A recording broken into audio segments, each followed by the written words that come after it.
Hello everyone, এখন আমি তোমাদের সঙ্গে পশ্চিমবঙ্গ মধ্যশিক্ষা পর্ষদের দশম শ্রেণীর পঞ্চম অধ্যায়ের যে ভারত রিজিওনাল চ্যাপ্টারটা আছে, সেই ভারতের প্রাকৃতিক পরিবেশের মধ্যে এই যে ভারতের মৃত্তিকা সম্পর্কে আজকে আমি তোমাদের সঙ্গে আলোচনা করব। তো দেখো, এই মৃত্তিকা সম্পর্কে যে সমস্ত বড় প্রশ্নগুলো হয়, যে সমস্ত ছোট প্রশ্নগুলো হয়, পরপর কীভাবে সেগুলো পড়লে তোমরা বুঝতে পারবে এবং এগুলোর মধ্যে কোনগুলো ইম্পর্ট্যান্ট, সবই কিন্তু আজ আমি তোমাদের সঙ্গে এই ভিডিওতে আলোচনা করব। তো তোমরা একটু মন দিয়ে শোনো, দেখো তোমাদের ভালো লাগবে। তো চলো শুরু করা যাক। তো দেখো, ভারতের মৃত্তিকা সম্পর্কে আমাদের আলোচনা করতে গেলে যে প্রশ্নগুলো পরপর আমাদেরকে করে রাখতে হবে সেগুলো আমি এখানে লিখে রেখেছি। তো প্রথমে আমাদের যেটা জানতে হবে যে মাটি কাকে বলে। ঠিক আছে, তাহলে প্রথমে আমরা জানবো যে মাটি কাকে বলছে। তো দেখো, মাটি কাকে বলছে, বলছে ভূত্বকের উপরের স্তরে অবস্থিত সূক্ষ্ম শিলাখণ্ড নিয়ে গঠিত নরম এবং শিথিল স্তরভাগকে যেখানে গাছপালা জন্মাতে পারে তাকে কিন্তু বলছে মৃত্তিকা। বুঝতে পারলে? তাহলে মৃত্তিকা বলতে গেলে তাকে প্রথমে কিন্তু যে ক্রাইটেরিয়াটা হচ্ছে সেটা হচ্ছে গাছপালা কিন্তু জন্মাতে পারে, সেরকম ভূমিভাগকে কিন্তু আমরা মৃত্তিকা বলতে পারি।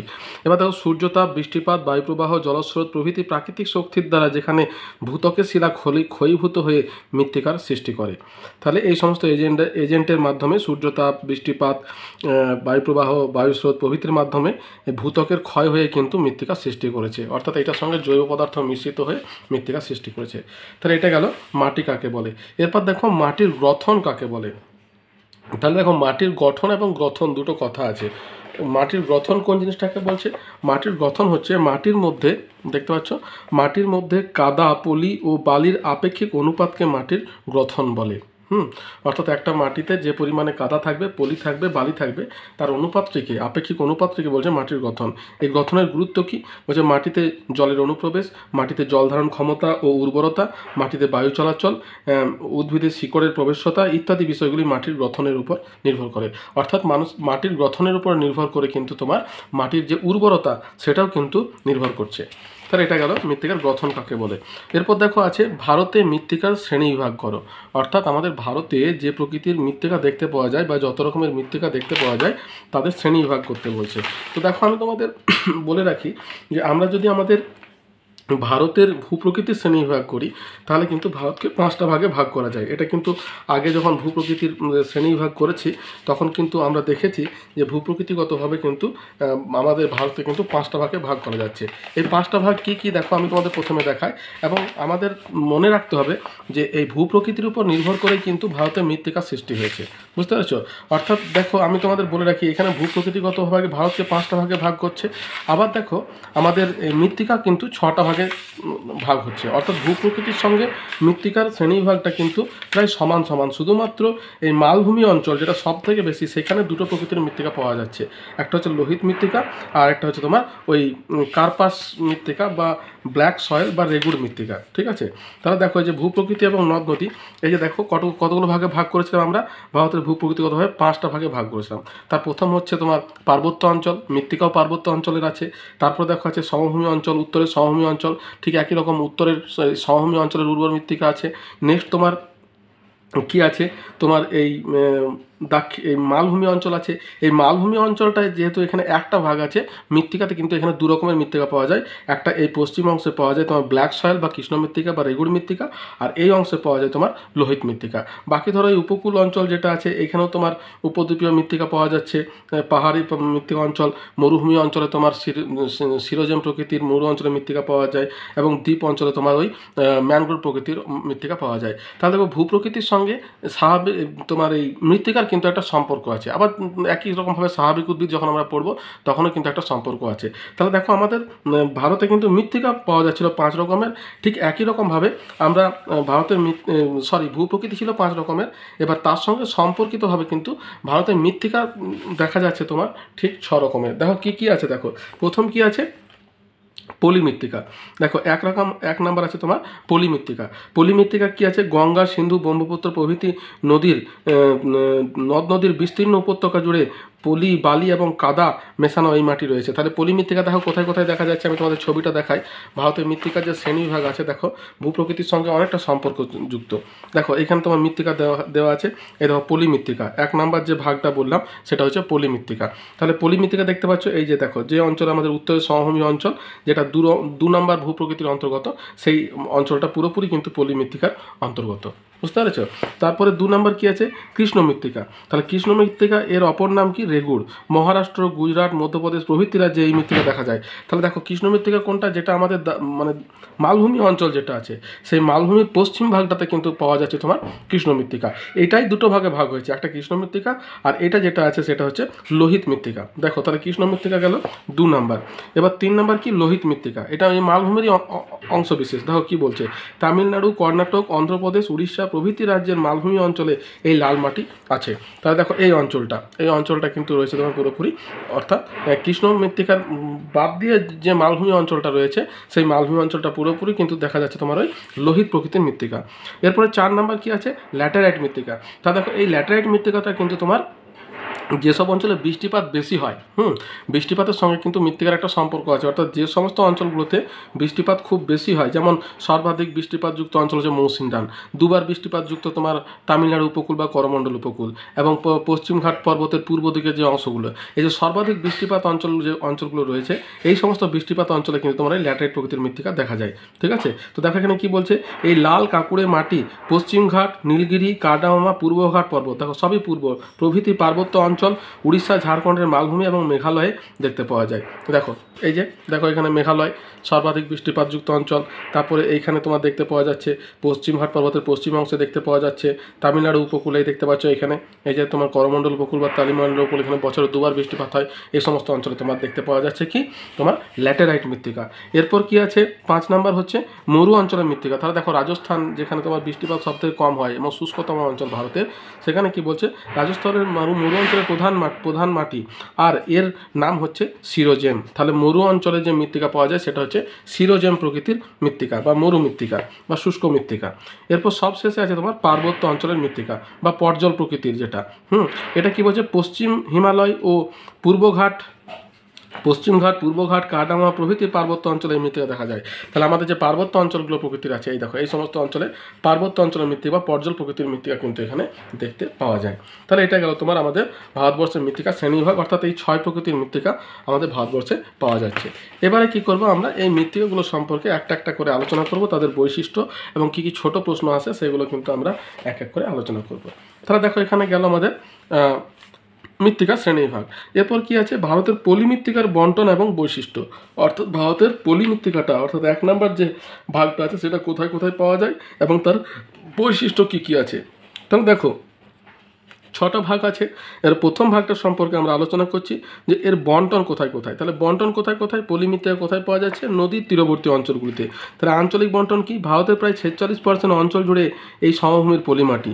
এই প্রকার মাটি রয়েছে সিন্ধু, গঙ্গা, ব্রহ্মপুত্র সমভূমি। অর্থাৎ দেখো এখানে আমাদের গঙ্গা বয়ে গেছে, এটা দিয়ে তোমরা জানো, এটা দিয়ে ব্রহ্মপুত্র অরুণাচল প্রদেশ এবং আসামের মধ্য দিয়ে প্রবাহিত হয়ে বাংলাদেশে প্রবেশ করেছে। তাহলে এই সমস্ত অঞ্চলগুলোতে, নদীর উপকূলবর্তী অঞ্চলগুলোতে কিন্তু এই পলি মৃত্তিকা দেখতে পাওয়া যাচ্ছে। 2 নম্বর কি, দক্ষিণ ভারতের নদী অববাহিকা এবং উপকূলীয় সমভূমি অঞ্চলে। অর্থাৎ নদী অববাহিকা এবং উপকূলীয় সমভূমি অঞ্চলগুলিতে, এই যে দেখতে পাচ্ছ, এই যে তোমার এই যে কালারটাতে দেখানো হয়েছে, অববাহিকা এবং উপকূলীয় সমভূমি অঞ্চলগুলিতে এই পলি প্রকৃতির মৃত্তিকা দেখতে পাওয়া যাচ্ছে। এটা উর্বর প্রকৃতির এবং এখানে কিন্তু চাষবাস খুব ভালো হয়। আর কি আছে, এর বৈশিষ্ট্য। দেখো বৈশিষ্ট্যের মধ্যে তোমাকে এই কটা জিনিস উল্লেখ করতে হবে। প্রথমটা কি, রং, অর্থাৎ মৃত্তিকার কালারটা কীরকম হয়। গ্রথন কাকে বলে, এটা তো আমি তোমাদের বললাম যে অনুপাতিক অংশ।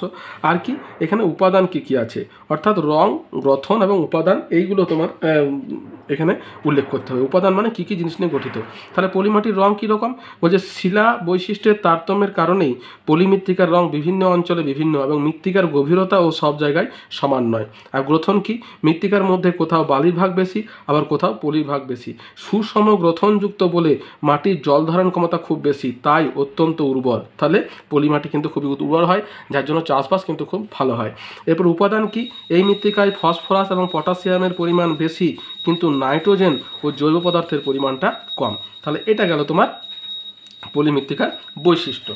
এরপরে দেখো কি আছে, নেক্সট প্রশ্ন হচ্ছে পলিমাটির আঞ্চলিক শ্রেণীবিভাগ করো। তাহলে দেখো এই যে পলিমৃত্তিকাগুলো আছে, এই পলিমৃত্তিকাটার কিন্তু কিছু আঞ্চলিক নাম আছে, অর্থাৎ আমাদের ভারতবর্ষে যে সমস্ত জায়গাতে পলিমৃত্তিকা পাওয়া যায় সেই পলিমৃত্তিকাগুলো কিন্তু কিছু কিছু নামে পরিচিত।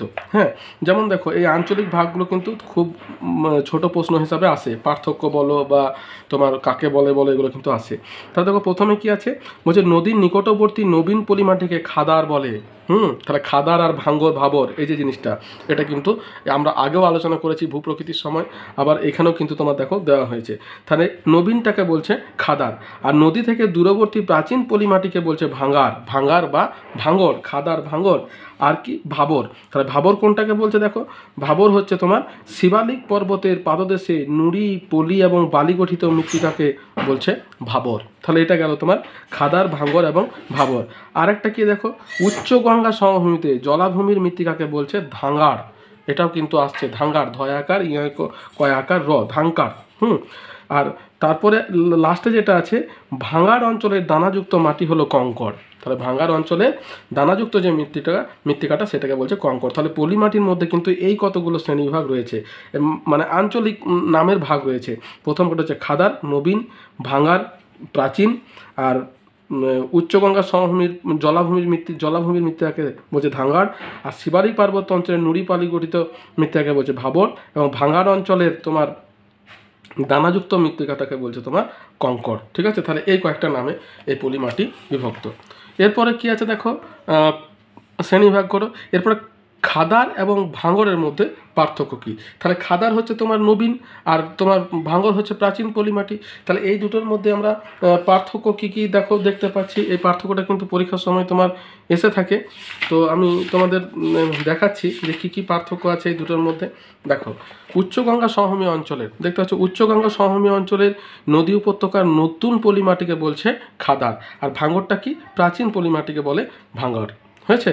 আর কি, নদীর উভয় তীরের নতুন প্লাবনভূমিতে অর্থাৎ নদীর কাছাকাছি অঞ্চলে খাদার মাটি দেখা যায়, আর কি নদী থেকে কিছুটা দূরে পুরনো প্লাবনভূমিতে ভাঙ্গার মাটি দেখা যায়। এটি হালকা ধূসর রঙের মাটি এবং এটি গাঢ় রঙের মৃত্তিকা। এরপরে কি আছে, প্রতি বছর নতুন করে পলি জমা হয় বলে এর উর্বরতা বেশি, আর এর উর্বরতা কিন্তু কম। এরপরে কি আছে, এর জল ধারণ ক্ষমতা বেশি, এর জল ধারণ ক্ষমতা কম। তাহলে এটাই গেল তোমার খাদার এবং ভাঙ্গর, দুটোই পলিমাটি এবং এই দুটোর মধ্যে পার্থক্য। এরপরে দেখো কি আছে, গুরুত্বপূর্ণ একটা, ভারতের কৃষ্ণ মৃত্তিকা বা রেগুড় মৃত্তিকার বন্টন এবং বৈশিষ্ট্য। তাহলে কৃষ্ণ মৃত্তিকা বা রেগুড় মৃত্তিকা আমি তোমাদের দেখালাম যে কোন অঞ্চলে কৃষ্ণ মৃত্তিকা দেখতে পাওয়া যাচ্ছে। এই যে আমাদের যে মালভূমি অঞ্চলটা আছে, এই মালভূমি অঞ্চলের পশ্চিম অংশটিতে তোমার দেখতে পাওয়া যাচ্ছে রেগুড় মৃত্তিকা বা কৃষ্ণ মৃত্তিকা। এটা ডেকান ট্র্যাপ অঞ্চলে দেখতে পাওয়া যায়। এই ছোট প্রশ্ন আমি তোমাদের পড়াবো। তার আগে দেখো আঞ্চলিক বন্টনটা দেখায়। কৃষ্ণ মৃত্তিকা বা রেগুড় বলছে মহারাষ্ট্র, মধ্যপ্রদেশ পশ্চিম অংশ, গুজরাটের দক্ষিণ অংশ, অন্ধ্রপ্রদেশ উত্তর পশ্চিম, কর্ণাটকের উত্তর এবং তামিলনাড়ুর উত্তর অংশের প্রায় 5.50 লক্ষ বর্গ কিলোমিটার 17% স্থান জুড়ে আছে এই তোমার পলিমৃত্তিকা বা কৃষ্ণ মৃত্তিকা, রেগুড় মৃত্তিকা। এরপর কি আছে, এর বৈশিষ্ট্য কী? তাহলে লোহিত মৃত্তিকার বৈশিষ্ট্যগুলো কী কী আছে? প্রথমে আমরা রং সম্পর্কে বলবো। রং কি আছে, বলছে মাটিতে লোহার পরিমাণ বেশি থাকায় আমি লোহিত মৃত্তিকার বলছি, এটা তোমার লোহিত মৃত্তিকার হয়ে গেছে। হ্যাঁ, কৃষ্ণ মৃত্তিকার বৈশিষ্ট্য দেখো এইদিকে দেওয়া আছে, আমি একটু ভুল পড়ছিলাম। তো কৃষ্ণ মৃত্তিকার বৈশিষ্ট্য কি? প্রথমে কি আছে, রং কি বেসল শিলা থেকে সৃষ্ট হওয়ায় এই মৃত্তিকার টাইটেনিয়াম অক্সাইড এবং জৈব যৌগের পরিমাণ বেশি থাকায় এর রং হচ্ছে কালো। তাহলে এটা হচ্ছে এর প্রথম বৈশিষ্ট্য, যে রং হচ্ছে কালো। তারপর বিশেষ বৈশিষ্ট্য কি, বর্ষাকালে এই মাটি চটচটে কিন্তু শুষ্ক ঋতুতে বেশ শক্ত এবং ফাটলের সৃষ্টি হয়। গ্রথন কি, পলি এবং কাদার ভাগ বেশি থাকায় গ্রথন মাঝারি বলে জল ধারণ ক্ষমতা খুব বেশি। উপাদান কি আছে, বিভিন্ন খনিজে সমৃদ্ধ হওয়ায় যেমন অ্যালুমিনা, চুন, ম্যাঙ্গানিজ, আয়রন, অক্সাইড মাটি কিন্তু খুব উর্বর প্রকৃতির হয়। আর রেগুড় কেন উর্বর? তাহলে এটা গেল ওর বৈশিষ্ট্য। এবার আমি পরে উর্বর কেন এটা বলছি। তাহলে দেখো এটা গেল ওর বৈশিষ্ট্য ডেকান ট্র্যাপ অঞ্চলের, এবং কোথায় কোথায় পাওয়া যায় সেটা তোমাদের বললাম, বন্টন এবং বৈশিষ্ট্য। এবার দেখো পলিমাটি এবং কালো মাটির পার্থক্য। পলিমাটি এবং কালো মাটি দুটোর মধ্যে পার্থক্য কী আছে? পলি মাটি মানে তোমার যেটা সমভূমি অঞ্চলে পাওয়া যায়, আর কালো মাটি যেটা তোমার মালভূমি অঞ্চলে পাওয়া যাচ্ছে। তাহলে দুটোর মধ্যে পার্থক্য কী? দেখো, নদীবাহিত পলি, বালি, কাদা, জৈব পদার্থ সঞ্চিত হয়ে পলি মাটির সৃষ্টি হয়। আর কালো মাটি কী সৃষ্টি হচ্ছে? বেসল্ট শিলা ক্ষয় এবং অবক্ষয়ের ফলে কালো মাটির সৃষ্টি হয়। পলি মাটির রং ধূসর রঙের, এই মাটির রং হচ্ছে কালো রঙের। ভারতের বিভিন্ন নদী অববাহিকায়, মধ্য এবং নিম্ন অববাহিকায় পলি মাটি দেখা যায়। আর মহারাষ্ট্র মালভূমি দেখতে পাচ্ছ, গুজরাটের বহু স্থান, মধ্যপ্রদেশের দক্ষিণাংশ, তেলেঙ্গানা এবং উত্তর কর্ণাটকে এই মাটি দেখা যায়। এখানে কি কি উৎপন্ন হয়? ধান, গম, আখ, পাট প্রভৃতি। অপরদিকে কালো মৃত্তিকাতে উৎপন্ন হচ্ছে তোমার তুলো, তামাক, মিলেট, তৈলবীজ, লঙ্কা প্রভৃতি। তাহলে এটা গেল পলি মাটি এবং কালো মাটির মধ্যে পার্থক্য। এরপরে দেখো কি আছে, বলছে ডেকান ট্র্যাপ অঞ্চলে কৃষ্ণ মৃত্তিকার সৃষ্টি হয়েছে কেন? তাহলে ডেকান ট্র্যাপ আমরা জানি যে ডেকান ট্র্যাপ কোনটাকে বলছে। ট্র্যাপ কথাটির অর্থ হলো সিঁড়ি, অর্থাৎ তোমার আমাদের যে মালভূমি অঞ্চল আছে সেই মালভূমি অঞ্চলের দাক্ষিণাত্যের, দেখো বলছে দাক্ষিণাত্য মালভূমির উত্তর পশ্চিম অংশে লাভা গঠিত মালভূমিকে, দেখতে পাচ্ছ, লাভা গঠিত মালভূমিকে ডেকান ট্র্যাপ বলে। তাহলে উত্তর পশ্চিম অংশে, অর্থাৎ দেখো এই যে তোমার ম্যাপটা আছে, এই যে ম্যাপটা, এই যে দেখো এখানে উত্তর পশ্চিম, অর্থাৎ পূর্ব পশ্চিম উত্তর, উত্তর পশ্চিম অংশে, অর্থাৎ এই অংশটিতে, বুঝতে পারছো, এই অংশটিতে বলছি, অর্থাৎ গুজরাটের দিকের যে অংশটা আছে সেই অংশে তোমার লাভা গঠিত মালভূমিকে ডেকান ট্র্যাপ বলে। হ্যাঁ, এই মালভূমিতে প্রধানত কৃষ্ণ মৃত্তিকা পাওয়া যায়। বহু কোটি বছর আগে বিদার অগ্নুৎপাতের ফলে এখানকার বিস্তৃত অঞ্চল জুড়ে কালো রঙের বেসল্ট সৃষ্টি হয়। ওই বেসল্ট শিলা থেকে আবহবিকারের মাধ্যমে যে মাটি সৃষ্টি হয় তার রং ও কালো। প্রকৃতপক্ষে এই মাটিতে টাইটেনিয়াম অক্সাইড থাকে বলে এর রং কালো হয়। এইভাবে ডেকান ট্র্যাপ অঞ্চলে কৃষ্ণ মৃত্তিকার সৃষ্টি হয়েছে। বুঝতে পারছো? তাহলে এটাই গেল তোমার ডেকান ট্র্যাপ অঞ্চলে কৃষ্ণ মৃত্তিকার সৃষ্টি হওয়ার কারণ। এরপরে যেটা আছে দেখো, রেগুর মাটির রং কালো কেন? তাহলে রেগুর মাটির রং কালো কেন হচ্ছে? ওই যে যেহেতু বেসল্ট শিলা থেকে তোমার সৃষ্টি হয়েছে, এই যে এটার সঙ্গেই পড়লাম, কিন্তু আলাদা করে যদি আসে তাহলে এখানে এটাই লিখতে হবে যে লাভা গঠিত কালো বেসল্ট শিলা ক্ষয়প্রাপ্ত হয়ে রেগুর মৃত্তিকা সৃষ্টি হয়। এই মাটিতে টাইটেনিয়াম অক্সাইড থাকে বলে এর রং হয় কালো। তাহলে টাইটেনিয়াম অক্সাইড বলে যে খনিজটা আছে সেটা থাকে বলে এর রংটা কিন্তু কালো হয়। এরপর দেখো, কৃষ্ণ মৃত্তিকার জল ধারণ ক্ষমতা বেশি কেন? তাহলে এই মৃত্তিকার জল ধারণ ক্ষমতা কেন বেশি হচ্ছে? তার কারণ কি?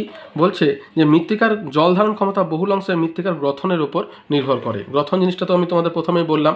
তারপর কি, মৃত্তিকার গ্রথন সূক্ষ্ম হলে, অর্থাৎ মাটির কণাগুলি সূক্ষ্ম এবং ঘন সন্নিবিষ্ট হলে ওই মৃত্তিকার জল ধারণ ক্ষমতা বাড়ে। আর গ্রথন সূক্ষ্ম হলে, অর্থাৎ মৃত্তিকা বড় বড় বালুকণা দ্বারা গঠিত হলে জল ধরে রাখতে পারে না, অন্যত্র স্থানান্তরিত হয়। কৃষ্ণ মৃত্তিকায় সূক্ষ্ম পলি ও কাদা কণার পরিমাণ বেশি থাকায় এই মৃত্তিকার গঠন ও সূক্ষ্ম এবং ঘন হয়, তাই এর জল ধারণ ক্ষমতা বেশি। তাহলে এটা গেল তোমার জল ধারণ ক্ষমতা বেশি কেন। এরপর দেখো কি আছে, রেগুর মাটি বা কালো মাটি খুব উর্বর কেন হয়? তাহলে এই মৃত্তিকা উর্বর কেন হয়? তার কারণ হচ্ছে এই মাটিতে দেখো, প্রথম যেটা আছে, গ্রীষ্মকালে এই মাটিতে তোমার সৃষ্ট ফাটলে বায়ু প্রবেশ করে।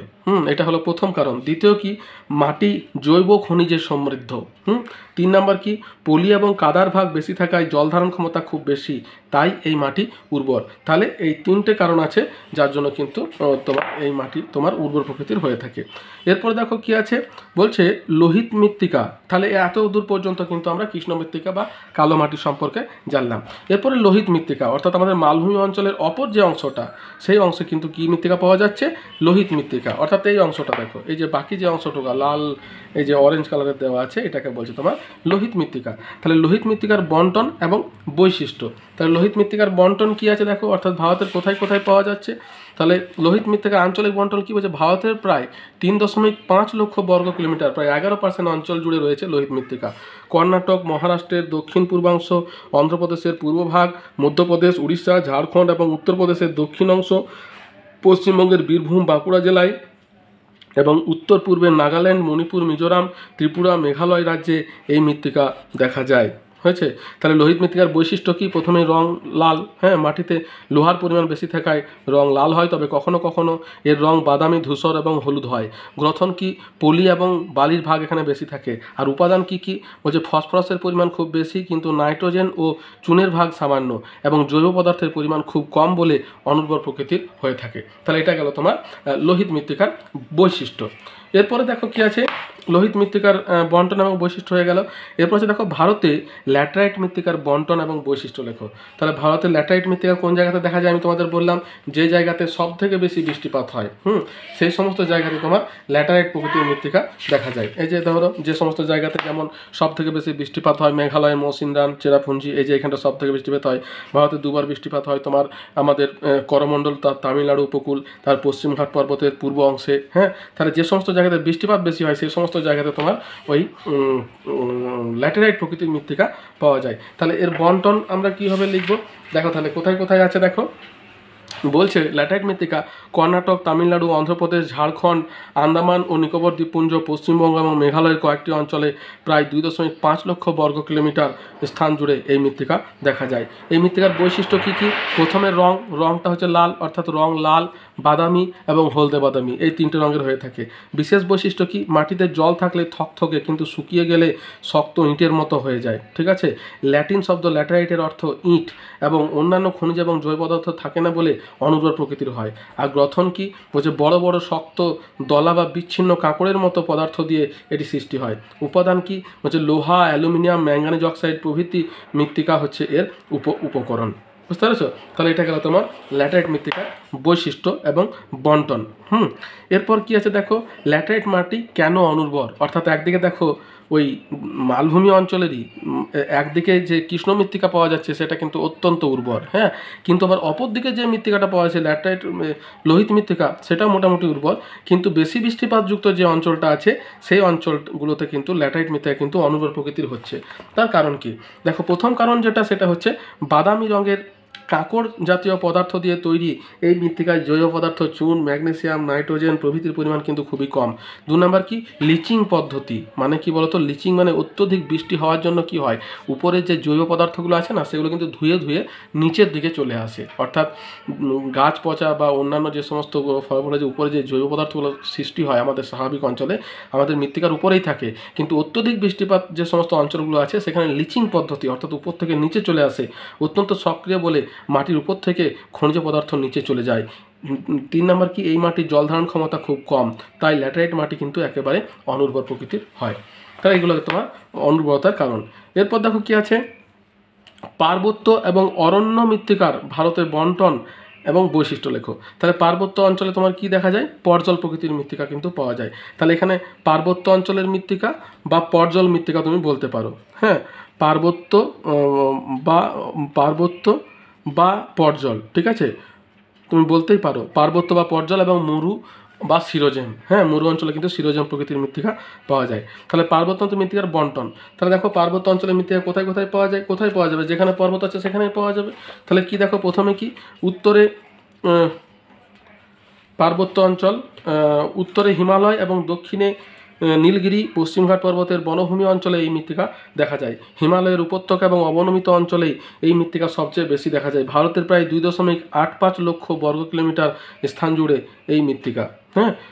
এরপরে কি আছে? এই মৃত্তিকার বৈশিষ্ট্য। তাহলে বৈশিষ্ট্য কি কি আছে? প্রথম বৈশিষ্ট্য রং কি?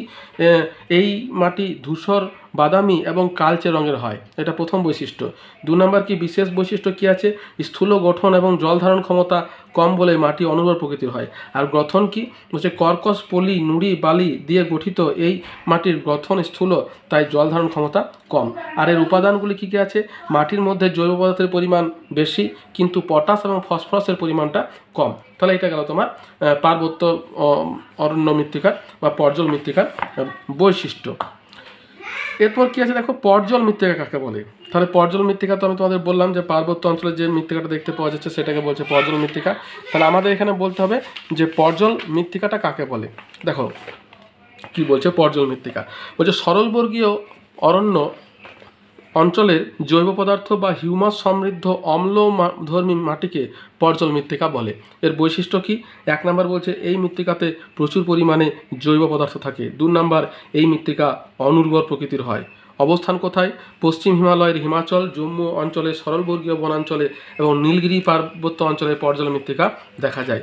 তাহলে এটা গেল পর্জল মৃত্তিকা কাকে বলে। নেক্সট প্রশ্ন আছে তোমার, ধাপ চাষ এবং ফালি চাষের মধ্যে পার্থক্য। তাহলে পার্বত্য অঞ্চলে যে চাষগুলো হয়ে থাকে সেই চাষগুলো দুটোই হচ্ছে তোমার পার্বত্য অঞ্চলের। এই দুটো চাষের মধ্যে পার্থক্য কী বা কাকে বলে দুটোই কিন্তু এখানে তোমরা জানতে পারবে। তাহলে ধাপ চাষ কী বলছে, পাহাড়ের ঢালে ধাপ কেটে কৃষিক্ষেত্র নির্মাণ করে চাষ হয়, এটা হচ্ছে তোমার ধাপ চাষ। আর ফালি চাষ কি, পাহাড়ের ঢালে সম উচ্চতায় সারি সারি ফালি জমি প্রস্তুত করে তোমার চাষ করা হয়। অর্থাৎ তুমি বলতে পারো এটা অক্ষাংশ, এটা অক্ষরেখা, এটা দ্রাঘিমা রেখা। বুঝতে পারছো? ফালি চাষ যেটা সেটা দ্রাঘিমা রেখার মতো, অর্থাৎ পাহাড়ের গায়ে লম্বা লম্বা সারি করে তোমার করা হবে। আর এটা কি হচ্ছে তোমার পাহাড়ের ঘাটে ধাপ কেটে কেটে করা হবে। তাহলে পাহাড়ের ঢালে সম উচ্চতায় সারি সারি ফালি জমি প্রস্তুত করে। এবার কি, পাহাড়ি ঢালের সমান্তরালে সিঁড়ির মতো ধাপে ধাপে কৃষি জমি প্রস্তুত করা হয়। আর পাহাড়ের ঢালে আড়াআড়ি দিকে চওড়া ফিতে, দেখো চওড়া ফিতে বা পংক্তির মতো কৃষি জমি প্রস্তুত করা হয়। ধাপের প্রান্তে বাঁধ নির্মাণ করতে হয়, এদের বাঁধ তৈরি করার দরকার হয় না। এরপরে কি আছে, এখানে ভূমি ক্ষয়রোধক শস্য চাষের প্রয়োজন হয় না। এখানে ভূমি ক্ষয়রোধক শস্য যেমন চীনাবাদাম, সোয়াবিন চাষ করা হয়। তাহলে এগুলো গেল তোমার ধাপ চাষ এবং ফালি চাষের মধ্যে পার্থক্য।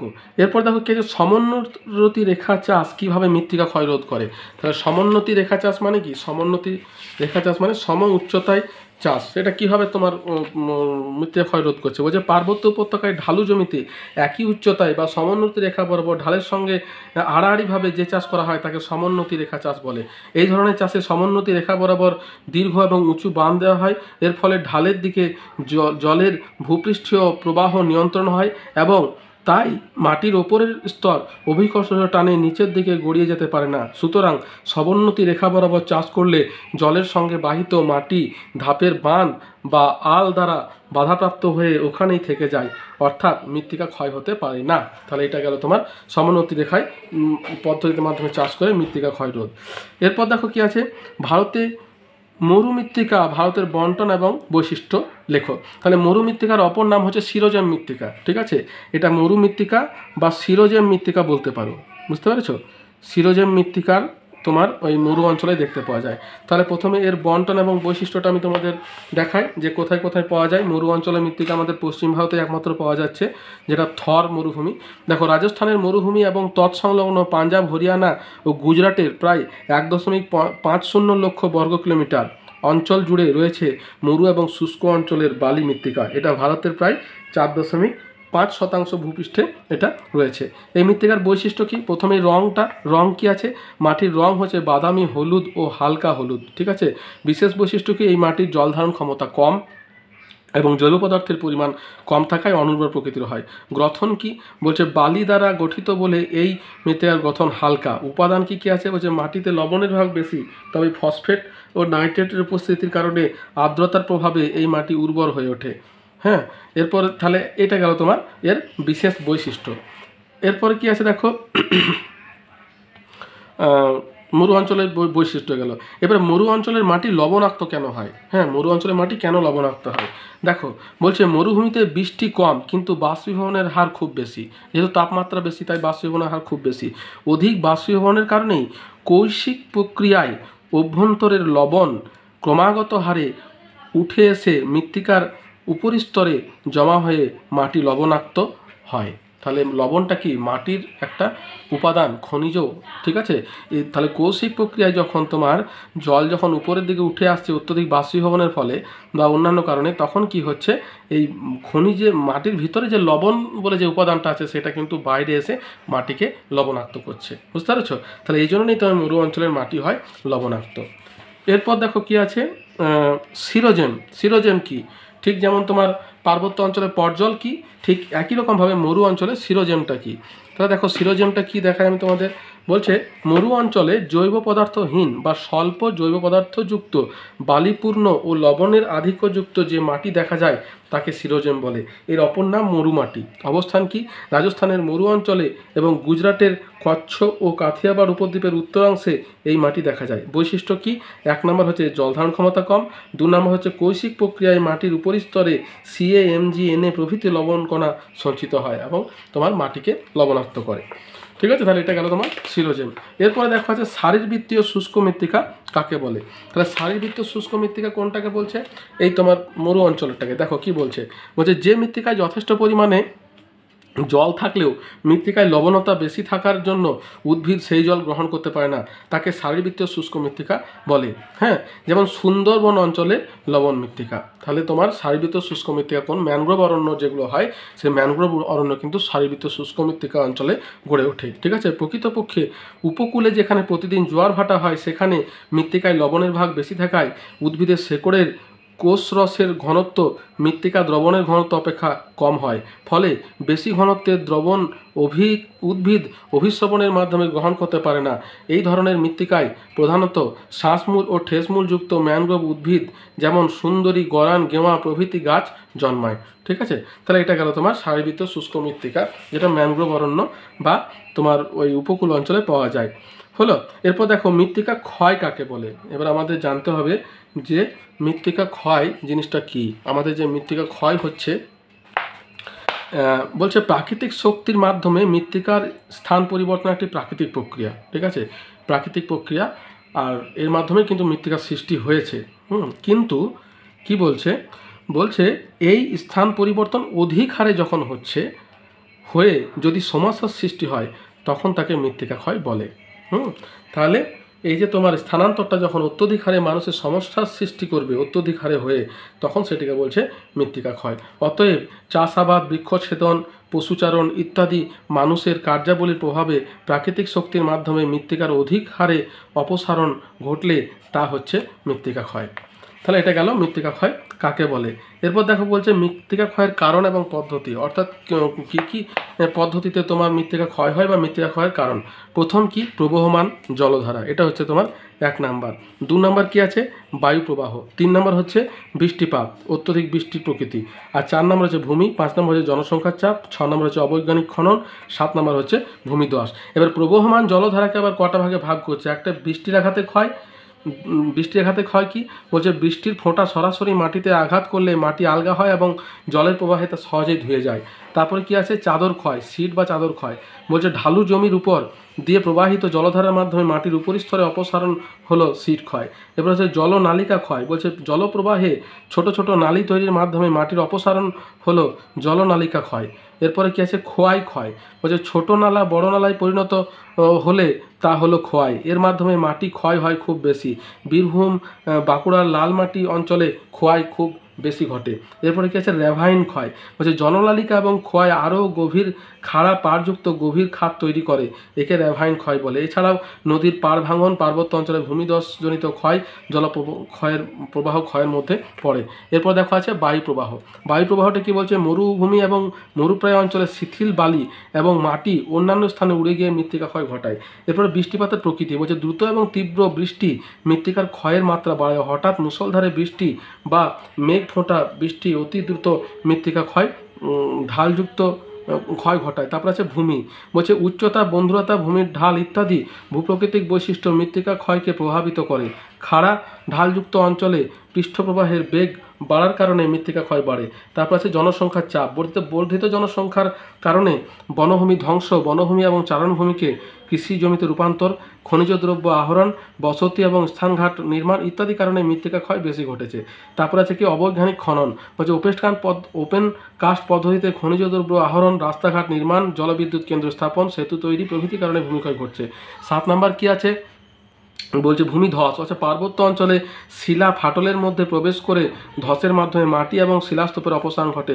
পূর্ব হিমালয়ে এই কারণে তোমার বর্ষাকালে ভূমিক্ষয়ের মাত্রা খুব বেশি। এরপর কি আছে, অনিয়ন্ত্রিত পশুচারণ। বলছে পাহাড় এবং পার্বত্য অঞ্চলে অনিয়ন্ত্রিত পশুচারণের কারণে ঘাস অপসারিত হচ্ছে এবং মৃত্তিকা উন্মুক্ত হয়ে ক্ষয় হচ্ছে। 9 নম্বর হচ্ছে বৃক্ষছেদন। বলছে উদ্ভিদের শিকড় মাটিকে আঁকড়ে ধরে রাখে। উদ্ভিদের পাতা এবং ডালপালা বৃষ্টির ফোঁটাকে সরাসরি মাটিতে পড়তে দেয় না। গাছ ভূমির ঢালের জলপ্রবাহের গতিকে রোধ করে, তাই বৃক্ষছেদনে মৃত্তিকা ক্ষয় বাড়ছে। এরপরে কি আছে, 10 নম্বর প্রথাগত কৃষি। বলছে অবৈজ্ঞানিকভাবে ঝুম চাষ, ধাপ চাষ, অনিয়ন্ত্রিতভাবে ভূমিকর্ষণ, শস্যাবর্তনের অভাব ইত্যাদি কারণে দ্রুত মৃত্তিকা ক্ষয় ঘটে। তাহলে এটা গেল তোমার মৃত্তিকা ক্ষয়ের কারণ এবং পদ্ধতি। এরপরে কি আছে, ভারতের কোথায় কোথায় মৃত্তিকা ক্ষয়ের প্রাধান্যটা বেশি। তাহলে কোন কোন অঞ্চলে মৃত্তিকা ক্ষয়ের প্রাধান্যটা বেশি? প্রথমেই দিয়েছে দেখো পার্বত্য অঞ্চল, প্রথমে কি উত্তর পূর্বাঞ্চল অর্থাৎ উত্তর পূর্ব ভারতের বিভিন্ন রাজ্যে ঝুম চাষ বাগিচা কৃষি সম্প্রসারণের মৃত্তিকা ক্ষয়ের কারণ। তারপরে কি আছে পূর্ব ভারতের মালভূমি অঞ্চল, হচ্ছে ল্যাটারাইট মৃত্তিকা সমৃদ্ধ ঝাড়খণ্ড উড়িষ্যা প্রভৃতি অংশে বৃক্ষচ্ছেদন খনিজ দ্রব্য আহরণ মৃত্তিকা ক্ষয়ের কারণ। আর কি পশ্চিম হিমালয় অঞ্চলে বলছে পশুচারণ ফল চাষে জমি ব্যবহার বৃক্ষচ্ছেদন মৃত্তিকা ক্ষয়ের জন্য দায়ী। তাহলে এই সমস্ত অঞ্চলে ভারতের পূর্বাঞ্চল, পূর্ব ভারতের মালভূমি অঞ্চল এবং পশ্চিম হিমালয় অঞ্চল এগুলোতে কিন্তু মৃত্তিকা ক্ষয়ের পরিমাণটা বেশি। এরপরে দেখো কি আছে মৃত্তিকা ক্ষয়ের ফলাফলগুলি কী কী, অর্থাৎ আমাদের এই যে মৃত্তিকা ক্ষয় হচ্ছে তার ফলে আমাদের কি কি হতে পারে। তাহলে মৃত্তিকা ক্ষয়ের ফলাফলগুলি সম্পর্কে আমাদের জানতে হবে।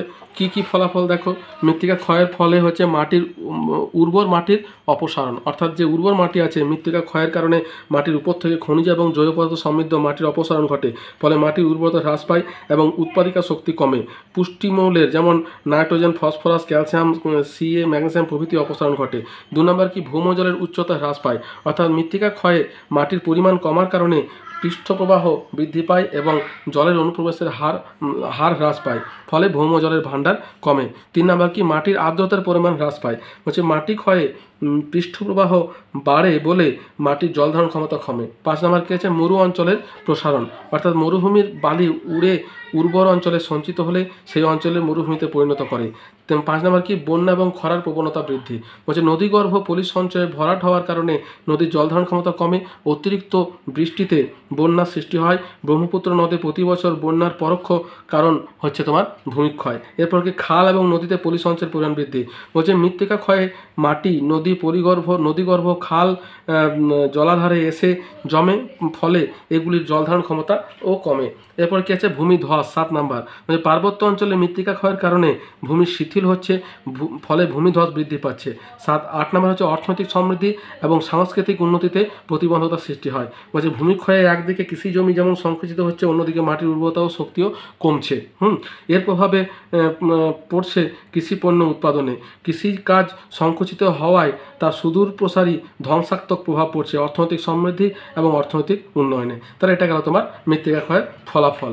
এরপরের প্রশ্ন কি আছে দেখো, মৃত্তিকা ক্ষয় প্রতিরোধ বা সংরক্ষণের পদ্ধতিগুলি লেখো। তাহলে এই মৃত্তিকা ক্ষয়কে যদি আমরা প্রতিরোধ করতে যাই তাহলে প্রথম কি করতে হবে, বৃক্ষচ্ছেদন বন্ধ এবং বৃক্ষরোপণ। তাহলে আমাদের বৃক্ষচ্ছেদনটা বন্ধ করতে হবে এবং বেশি পরিমাণে বৃক্ষ রোপণ করতে হবে। 2 নম্বর কি আছে সমোন্নতি ফালি চাষ। দেখো ফালি চাষটা আমি তোমাদের কিছুক্ষণ আগেই তোমার আলোচনা করলাম যে ফালি চাষ কী বলছে, যে সকল ঢালু জমিতে মাটি ক্ষয় বেশি সেখানে ঢালের আড়াআড়ি চওড়া ফিতের মতো তৈরি করে ক্ষয়রোধকারী শস্য সোয়াবিন ডাল সয়াবিন তো চাষ করা হয়, এতে মাটির ক্ষয়রোধ হয় এবং মাটির জল ধারণ ক্ষমতাও বাড়ে। এরপরে কি সমোন্নতি রেখা বরাবর চাষ। তো সমোন্নতি রেখা বরাবর বাঁধ দিয়ে জলের গতিকে বাধা দিয়ে আটকে দিলে একদিকে যেমন মৃত্তিকা ক্ষয়রোধ হয়, অন্যদিকে ওই জল মাটিতে শোষিত হয় এবং গাছ তার প্রয়োজন মতো জল পায়। তারপরে কি আছে ধাপ চাষ, বলছে পাহাড় এবং পর্বতের ঢালু অংশে ধাপ কেটে একটি সমতল ভূমি তৈরি করে চাষের জমি তৈরি করা হয়, এতে মৃত্তিকা ক্ষয় ভীষণভাবে কমানো যায়। তবে এই ধাপ তৈরিতে কারিগরি জ্ঞানের প্রয়োজন হয়। ধাপ বিভিন্ন রকমের হয়, যেমন বেঞ্চ সোপান, পর্যায়িত সোপান, সমতল সোপান। আর সবশেষে আছে ক্ষয় প্রতিরোধ, বলছে ছোট ছোট বাঁধ এবং জলাধার নির্মাণ, বৃক্ষরোপণ, খাত নির্মাণ প্রভৃতি পদ্ধতির মাধ্যমে ক্ষয় প্রতিরোধ করা হয়। এরপর আছে ঝুম চাষ রোধ, বলছে উত্তর পূর্ব ভারতে ঝুম চাষের মাধ্যমে মৃত্তিকা ক্ষয়ের মাত্রা খুব বেশি, তাই আইন করে ঝুম চাষ নিষিদ্ধ করা হয়েছে। এছাড়া 6 নম্বর হচ্ছে শস্যাবর্তন, 7 নম্বর হচ্ছে অতিরিক্ত পশুচারণ রোধ নিয়ন্ত্রণে সংরক্ষণে সাহায্য করছে। তাহলে এগুলো হচ্ছে তোমার মৃত্তিকা সংরক্ষণের বা ক্ষয় প্রতিরোধের উপায়। এরপরে কি হচ্ছে ঝুম চাষ কীভাবে মাটি ক্ষয় করে। তাহলে ঝুম চাষটা আমরা তো দেখলাম যে ঝুম চাষটাকে আইন করে বন্ধ করছে, তাহলে এই ঝুম চাষটা কীভাবে মাটিকে ক্ষয় করছে দেখায় ঝুম চাষ কীভাবে মাটি ক্ষয় করে। বলছে ঝুম চাষ করার সময় পার্বত্য অঞ্চলের নির্দিষ্ট স্থানটিতে জঙ্গল কেটে পুড়িয়ে ফেলতে হয়, অর্থাৎ তারা জঙ্গলটাকে কেটে পুড়িয়ে ফেলে তারপর চাষ করে। এতে মাটির স্তর তথা ঢালু ভূমি উন্মুক্ত হওয়ার জন্য বৃষ্টির জল ওই মাটিতে দ্রুত ক্ষয় করে অপসারিত হয়। বুঝতে পেরেছ, অর্থাৎ জঙ্গল কেটে চাষটা করা হয়, এটা কিন্তু তোমার করলে পরে মৃত্তিকা ক্ষয় বেশি হয়। এরপর দেখো প্রবহমান জলধারা কীভাবে ভূমিক্ষয় করে। তাহলে প্রবহমান জলধারার ভূমিক্ষয়টা আমি তোমাদের এই কিছুক্ষণ আগেই আলোচনা করলাম, যখন তোমার ওই ভূমিক্ষয়ের কারণগুলো আলোচনা করছিলাম তার মধ্যে আছে, ওইটা তোমার লিখলেই হবে। এই যে তোমার ভূমিক্ষয়ের কারণগুলোর মধ্যে এই যে প্রথমে যেটা আছে এই যে প্রবহমান জলধারা, এটা তোমার করলেই তোমার হয়ে যাবে। ওটা প্রশ্নটা রিপিট হয়েছে এবং আলাদা করে আসে বলে এটা লেখা আছে। তাহলে দেখো আমি তোমাদের মৃত্তিকা ক্ষয় সম্পর্কে যতটা পারলাম আলোচনা করার চেষ্টা করলাম। আর তোমরা যখনই তোমার কিছু লিখবে তখন ম্যাপটা দেওয়ার চেষ্টা করবে, যে ধরো সাপোজ বললো পার্বত্য অঞ্চলের মৃত্তিকা সম্পর্কে আলোচনা, বন্টন বা বৈশিষ্ট্য, তখন পার্বত্য অঞ্চলের ভারতের কোন কোন জায়গাতে পার্বত্য অঞ্চল আছে এবং মৃত্তিকাগুলো কোথায় দেখতে পাওয়া যায়, এটা কিন্তু তোমরা একটু ছবি আঁকার চেষ্টা করবে। বুঝতে পেরেছো? তাহলে এতদূর পর্যন্তই। দেখো যদি আমার ভিডিওটা তোমাদের ভালো লেগে থাকে, ইনফরমেটিভ মনে হয়, তাহলে একটা লাইক দিও আর বন্ধুদের সঙ্গে শেয়ার করো যাতে তারাও এই ভিডিও দেখার সুযোগ পায়। আর তোমার সাবস্ক্রাইব করে রাখো, তাতে কি হবে, আমি যখনই তোমার কোনো ভিডিও দেবো তখন তার নোটিফিকেশান তোমাদের কাছে পৌঁছে যাবে। যদি কোনো প্রশ্ন থাকে আমাকে কমেন্ট বক্সে কমেন্ট করো, আমি তোমাদের প্রশ্নের উত্তর দেওয়ার যথাসাধ্য চেষ্টা করব। তাহলে এতদূর পর্যন্তই, দেখা হচ্ছে পরের ভিডিওতে। ভালো থেকো, সুস্থ থেকো, ধন্যবাদ।